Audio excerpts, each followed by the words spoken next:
34. Science says. All my life I've been hearing all kinds of solemn nonsense prefixed by the words science says.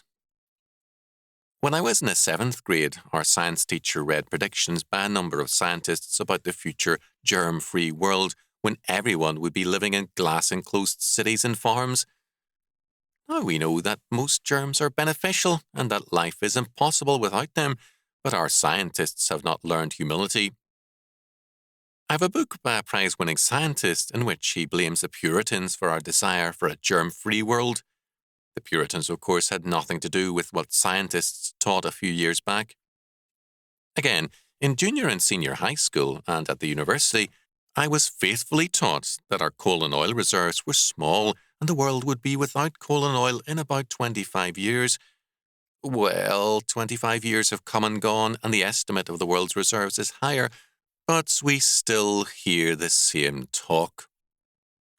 In the early and mid-1960s, a California scientist made all kinds of frightening predictions about world overpopulation by 1975, and 2 other men predicted worldwide famine by 1975. But none of them are laughed at today, and they are still being quoted solemnly by the faithful followers of the cult of science. The strong faith in the face of all evidence, which most people have in science, is really amazing.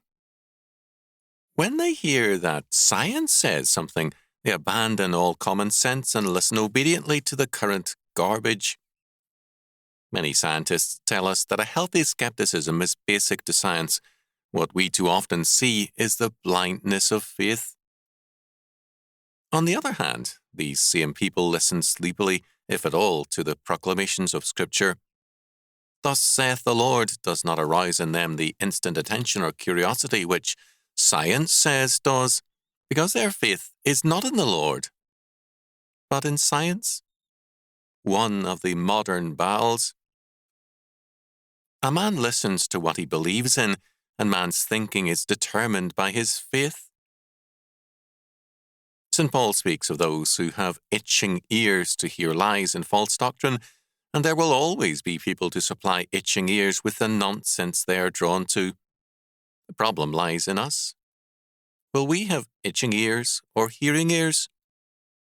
Will we say with the psalmist, I will delight myself in thy statutes, I will not forget thy word, Psalm 119:16, or will we be open to the word of every learned fool who claims to be an authority?